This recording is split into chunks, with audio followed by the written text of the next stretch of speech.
Vi ska fortsätta med måttsättning här, ska vi se. Vi tittar på Continuous, den måttsättningen. Klicka på den och ska zooma in lite grann. Så kommer till den här delen. Här får man också då välja ut en nollpunkt, precis som man gör med baslinjemått. Så en startpunkt för måttsättningen.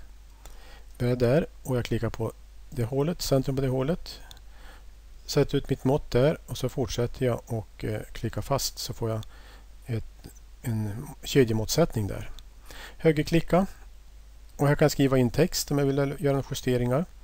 Men jag ska inte göra det i det här fallet, utan jag klickar på Exit, så avslutar jag också kommandot. Sedan har vi något som heter 3-point angle.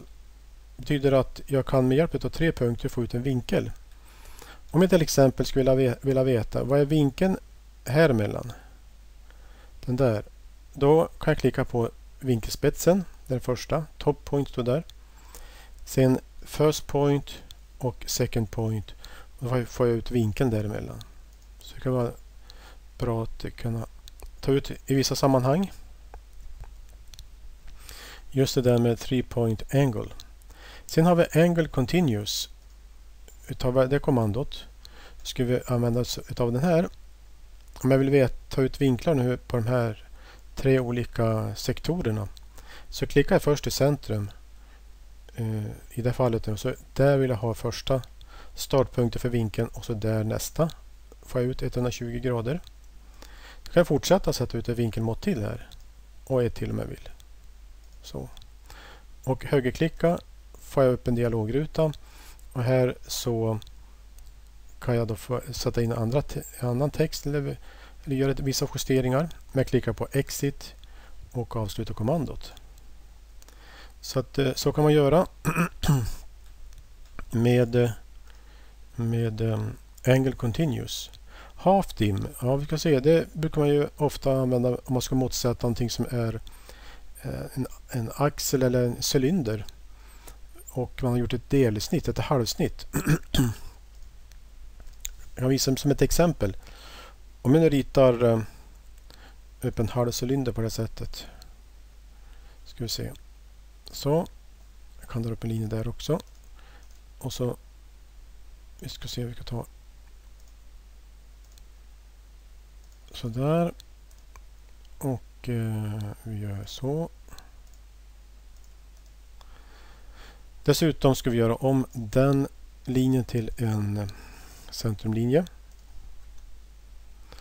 Och jag ska göra en hatch på den sådär. Så här kan det se ut. Man gör ett halvsnitt.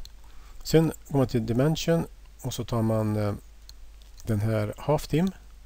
Så vill jag ju ha en diameter på hela. Ja, half dim fungerar på det sättet att man får en diameter på hela. Om jag klickar på den punkten där och dit, så får jag hela diametern. Ser vi där. Så om jag klickar en gång till där och där ute, så får jag diameter på den. Och samma här. Så på det viset kan man använda half dim. Där. Sen har vi Big Arc. Vi ska se hur det fungerar då. Först ska jag rita upp en båge som ska se ut så där. Det är en ganska stor båge. Och sen tar jag på Dimension Big Arc, så får jag ut ett radiomått på den bågen. I vanliga fall så går ju den här linjen nu då, måttlinjen, ända till centrumpunkten på bågen, men det kan vara onödigt för det kan sticka långt utanför ritningsarket.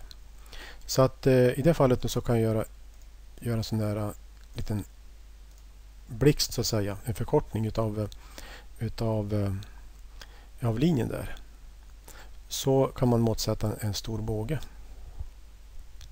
Och som det här ser här nere då, så finns det också då man kan skriva in ett mått, prefix och suffix, skriva det som finns före måttet och det som finns efter måttet. Escape där. Sen har vi också Ray. Det fungerar så här att hit någonstans här. Man helt enkelt drar ut en linje för en pil i den här riktningen och så klickar man och ser där att det står 89,31. Jag kan placera det måttet där eller på den sidan av pilspetsen. Men jag klickar där och jag har fått in mitt mått. Sedan finns också då pyramid. Den använder man för att måttsätta koner. Om man till exempel ska svarva en kona så får man ut delningsmåttet på den konan med hjälp av pyramid. Curvature radius. Ja, om man nu har till exempel använt sig av en spline. Ska vi se här. Jag ska visa ett exempel. På det sättet kanske. Och jag vill försöka måttsätta en radie på det där. Då kan jag använda mig av den där curvature radius. Det fungerar inte med base-mått och sånt där. Därför att det känner inte av en spline som något mått. Som en kurva. Eller båge. Utan det är ju en kurva det där. Så därför kan man använda det kommandot och då klicka på den. Så kan jag här se. Allt eftersom jag drar så kan jag se hur radien förändras. Så på viset så kan jag måttsätta olika radier här. Så man använder alltså curvature radius på det sättet. Ja, det var lite grann om den måttsättningen. Ska vi se här. Jag ska gå till Zoom Original. Just den biten. Så har vi tittat på hur de olika funktionerna fungerar.